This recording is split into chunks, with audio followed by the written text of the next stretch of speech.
Should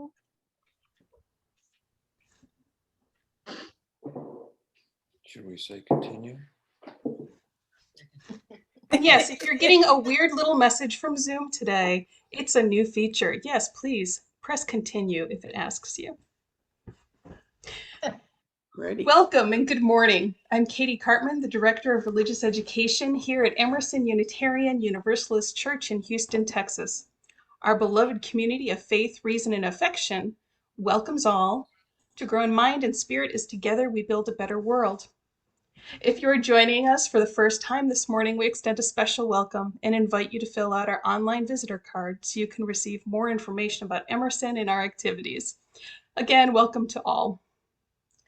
Today, our interim minister, the Reverend Michelle LaGrave, leads worship with support from me and our music director, Adrian Rodriguez, with Emersonian Jill Rose on the tech deck. You'll notice we've muted you. This helps all of us to hear the service better, and we encourage you to use the chat box.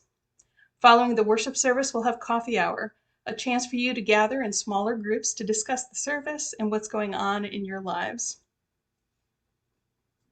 Reverend Michelle? Whoever you are, wherever you come from, wherever you find yourself on your life's journey, whichever your pronouns, whether you've walked in or rolled in or dialed in, whomever you love, you are welcome here.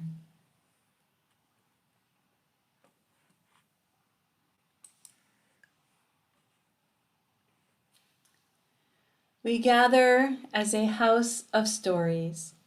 As we learn of those who have gone before, the way in front of us becomes more clear.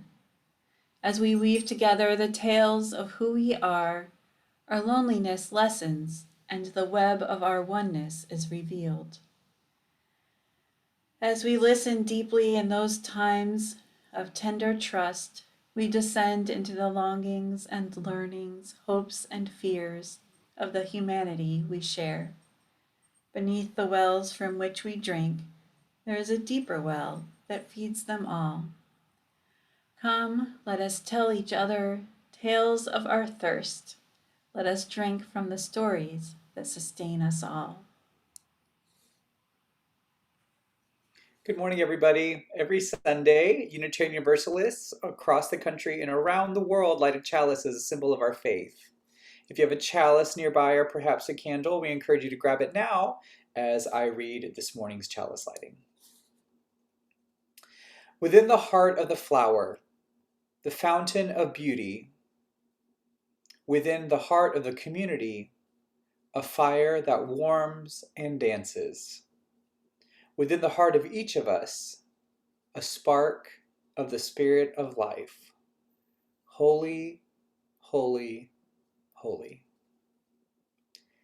And now if you would join us in singing our opening hymn, number 305, De Colores.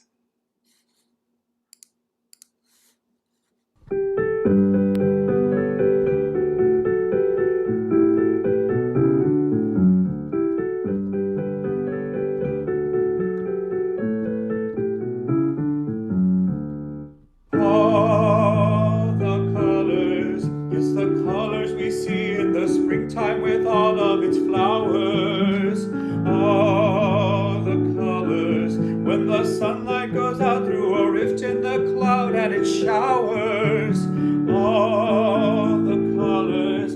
As a rainbow appears when a storm cloud is touched by the sun, all the colors abound for the whole world around and for everyone under the sun.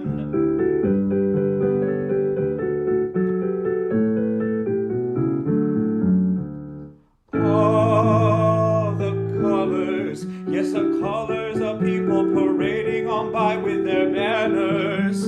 All the colors, yes, the colors of pennants and streamers and plumes and bandanas. All the colors, yes, the colors of people now taking their place in the sun. All the colors abound for the whole world around and for everyone under the sun.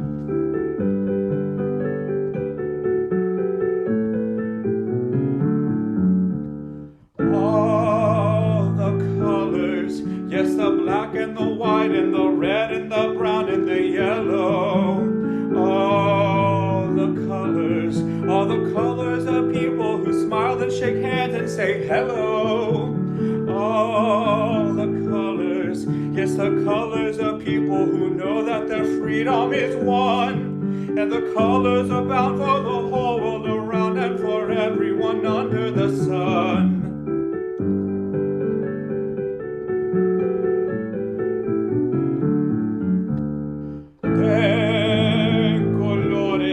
De colores se visten los campos en la primavera.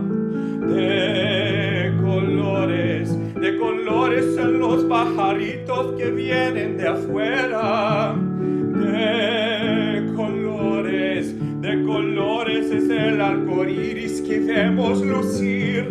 Y por eso los grandes amores de muchos colores me gustan a mí.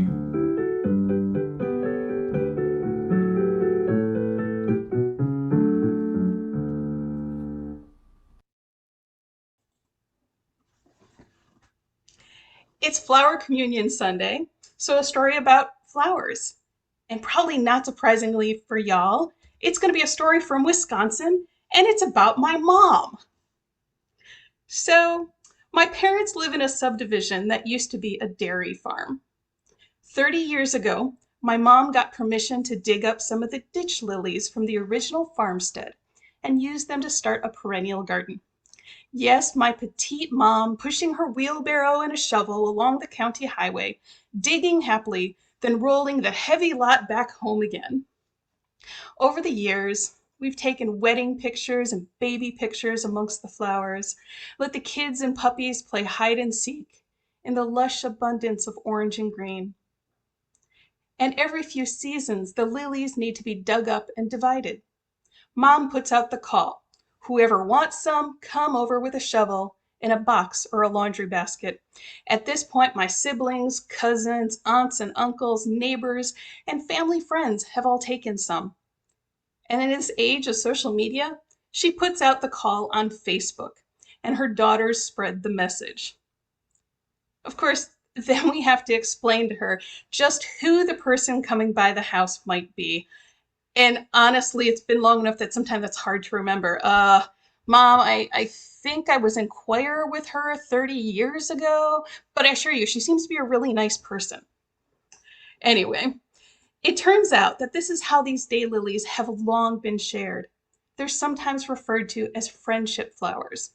You see, lilies do not propagate by seed, and they've gone out of favor at most nurseries, as they'll take over a fancy flower bed. Some will tell you they're invasive and should be avoided at all costs. But this very vigor is perfect for poor soils, small budgets, and folks who just need something in their life to be easy. The lilies aren't native, but they've been in this country for over 200 years, and they moved west with European settlers.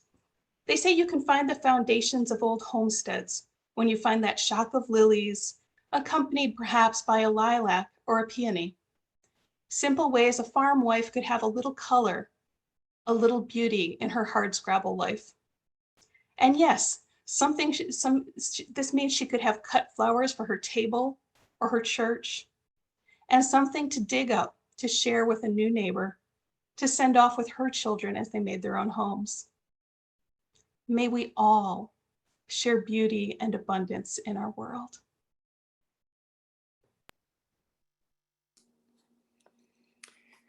Giving out of what is our own is a transformative act. As a community of faith, we collect an offering not for ourselves or our congregation, but to give to others as a collective action of our community and as a way to live out our shared values. Please give with a generous heart to support the May Share the Plate recipients, the Montrose Center. The Montrose Center empowers our community, primarily lesbian, gay, bisexual, transgender, and queer individuals and their families to live healthier, more fulfilling lives. And as always, 25% will go to Interfaith Ministries Meals on Wheels, feeding Houston seniors. We have 3 ways to give. You can text the number on your screen, go to our webpage for online giving, or if you prefer to mail a check, we are still checking the mail at the church. The online portal link will be in the chat. Thank you for sharing as you are able.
Please find a comfortable place to be or in your seats.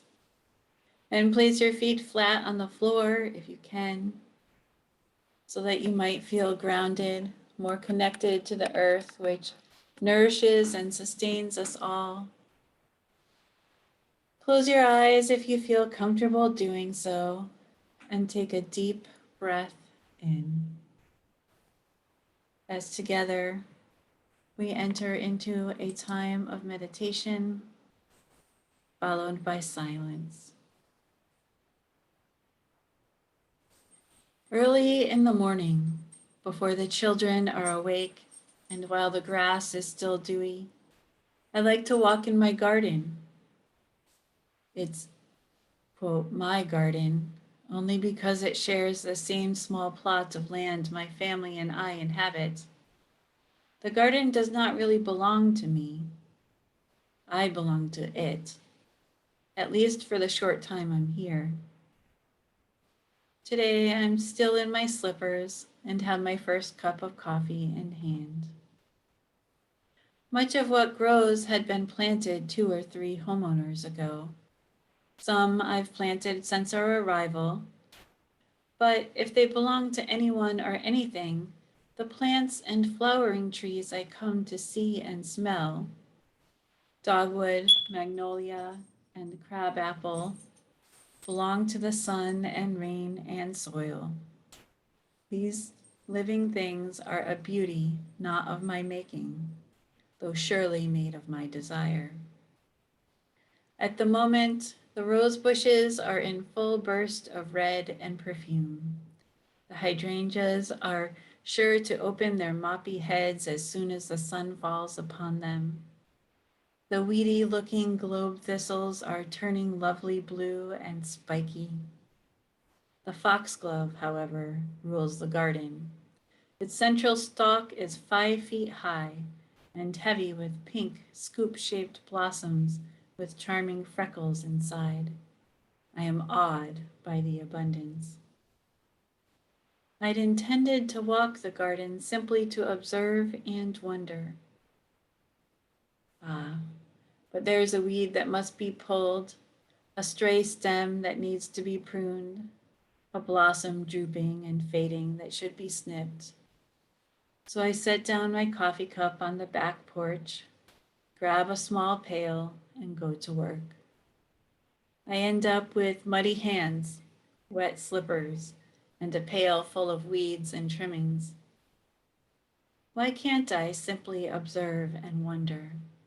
Won't the beauty of my small garden world survive without me? I step back to the porch and retrieve my coffee, now cold, stamp the dew off my slippers, and take one look back at the garden before I return into the house. The garden is no more beautiful now than when I first arrived. My weed pulling, pruning, and snipping haven't really improved the garden, nor made that much of a difference, as far as I know. It's like prayer. The words I speak don't really change anything, but I know they change me.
Amen and blessed be.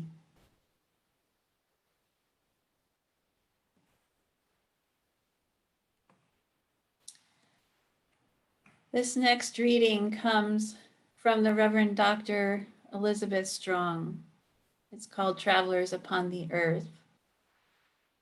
Liz died in March of this year. She was actually a mentor of sorts for me. She worked with me, consulted with me at my first job in a church as an interim director of religious education. It is dear to my heart, and is also dear to Katie Cartman.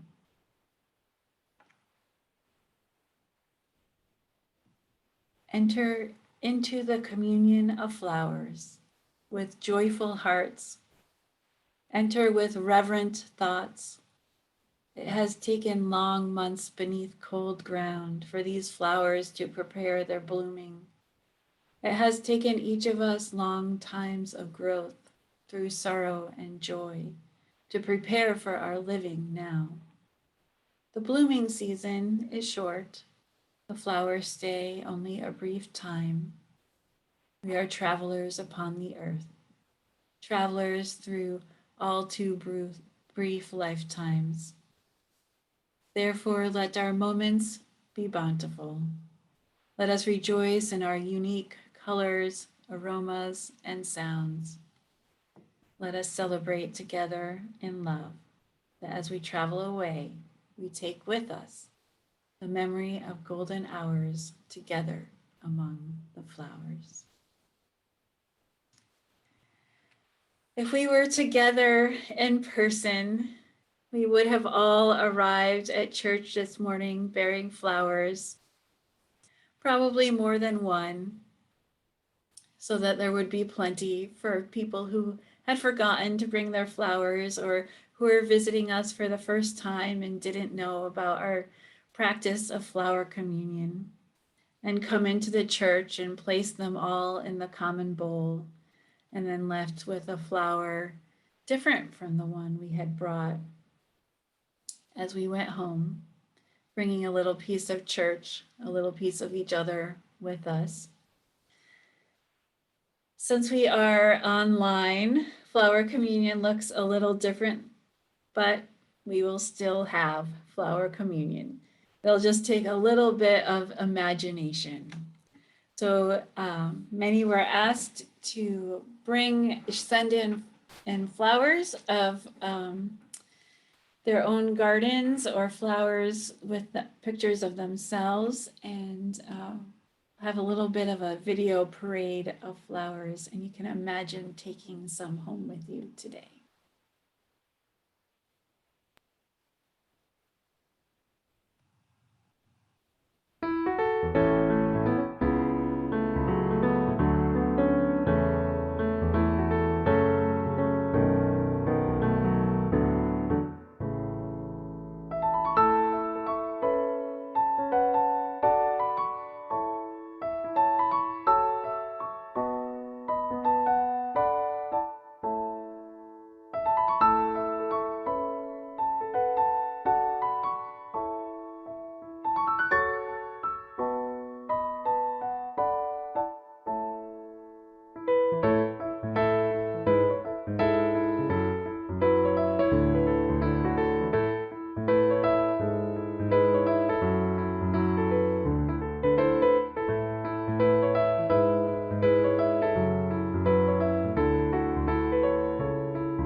In this month of exploring the theme of story, I'd like to begin my reflection today by sharing the story of a martyr. This might surprise you, as Unitarian Universalism doesn't tend much toward glorifying martyrdom, but we do have a few who have lived amongst us in history. This is the story of a man named Norbert Čapek. He was born over 150 years ago in southern Bohemia, an area now known as the Czech Republic. Norbert was raised Catholic. Then, as a young man living with his uncle in Vienna, learned of the Baptist Church. At age 18, Čapek became a Baptist. Then, with his family's support, studied theology and became a Baptist minister at age 25. He was known for his energy and exuberance, and before long became head of all of the Baptist churches in Czechoslovakia. But between his theology becoming too liberal for his colleagues and his writings against the impending war too risky for the authorities, he soon found himself living in voluntary exile in the United States. The year was 1914. After successfully facing down a heresy trial for his liberal Baptist theology, he and his wife, Maja, discovered Unitarianism, where they found not only clear heads, but warm hearts too. On January 10th, 1921, they signed the book and officially became members of the First Unitarian Church of Essex County. Čapek returned to Prague after the First World War and, along with his family, founded the largest Unitarian church in the world of some 3,000 plus members. The building was called Unitaria. There was some travel back and forth to the United States where they maintained strong Unitarian connections. Maja had been ordained and later served a church in Massachusetts, and Norbert earned a doctorate from Meadville Lombard. Trouble returned in 1938 when the Nazis invaded Prague. Čapek welcomed many Jews into membership. With Unitarianism's clear monotheism, it was a good and safe refuge from the Nazis, if only for a time. Nazi spies had been attending Čapek's services and listening to his sermons.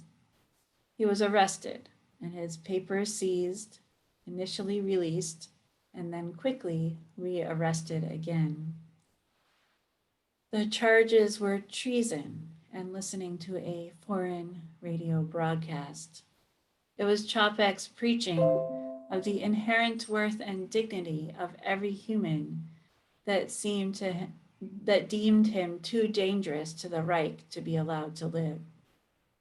He was sent to Dachau with papers marked "Return Unwanted," tortured for months in what were supposedly medical experiments, then killed in late October of 1942.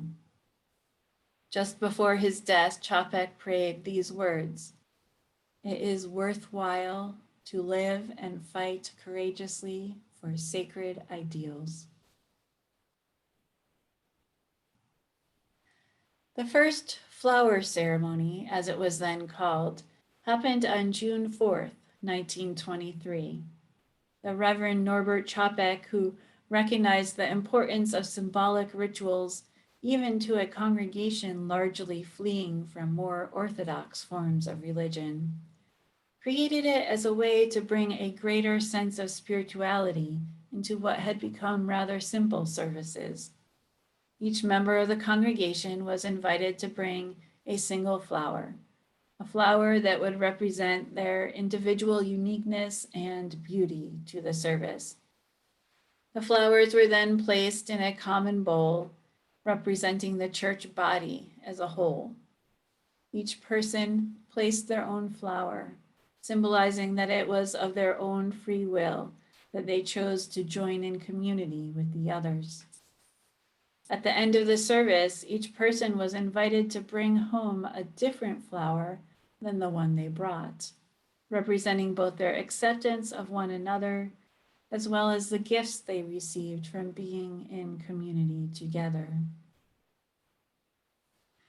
Today, I would like to suggest that the flower each of us, quote, brought in the form of a photo submitted ahead of time represents the story of a life as it had been lived thus far.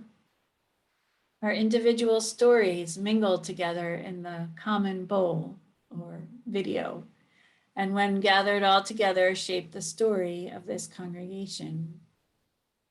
When we leave the service today, we will each leave carrying a piece of each other's stories as we have lived and shared and told them thus far, though the ending for each remains unwritten, untold as of yet.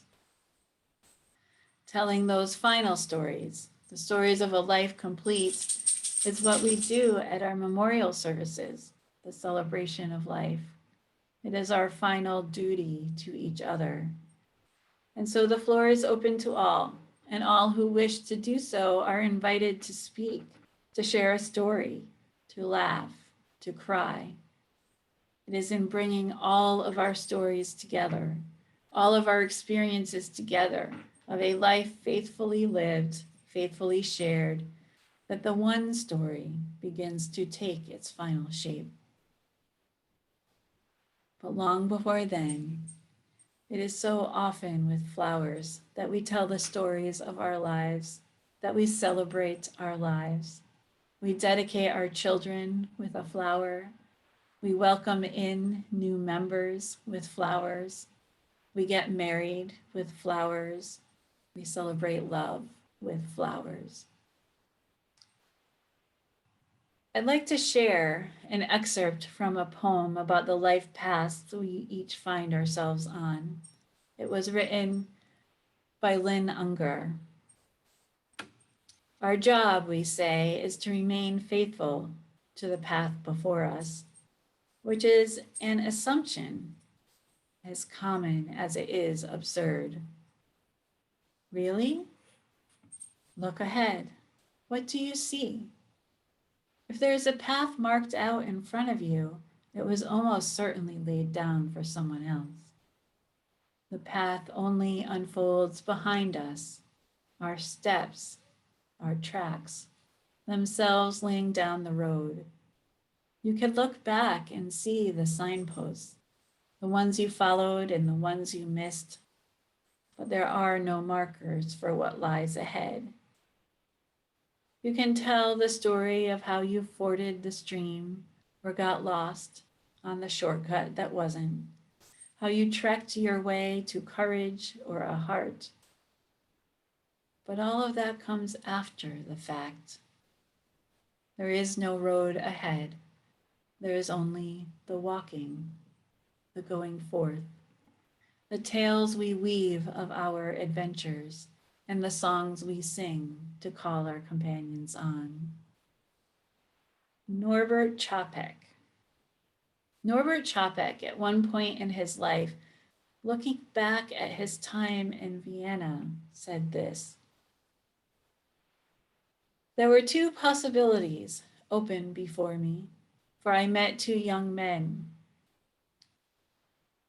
One wanted me to go with him to a tavern, the other to a Baptist meeting. I chose the latter way and never regretted it, for my eyes and heart were open at that meeting." As each of you looks back at your life as lived thus far, may you take up the strands of memory, a strand here, a strand there, and weave them into a beautiful story, a story unpredicted, yet well lived and well shared, here among the flowers. Amen, and blessed be. And with that, let us sing together our closing hymn, number 76, "For Flowers That Bloom About Our Feet."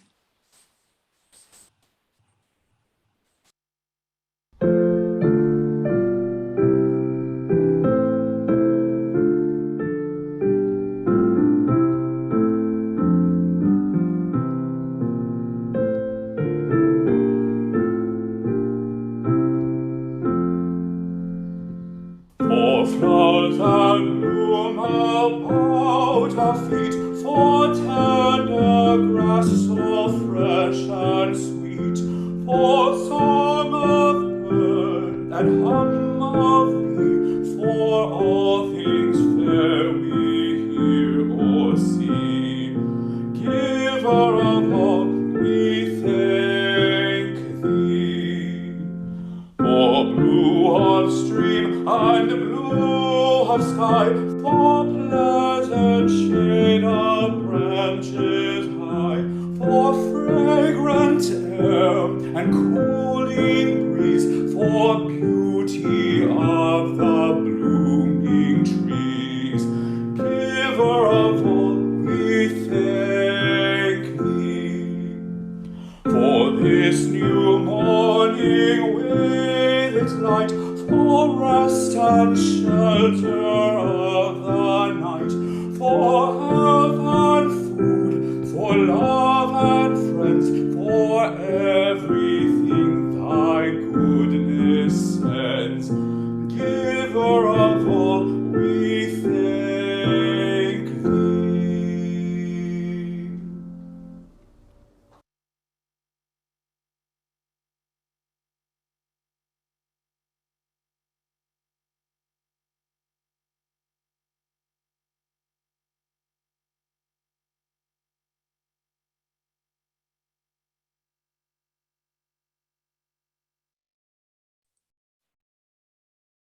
May the blessing of the flowers be upon you. May their beauty beckon to you each morning, and their loveliness lure you each day, and their tenderness caress you each night. May their delicate petals make you gentle, and their eyes make you aware. May their stems make you sturdy, and their reaching make you care. Amen, and blessed be.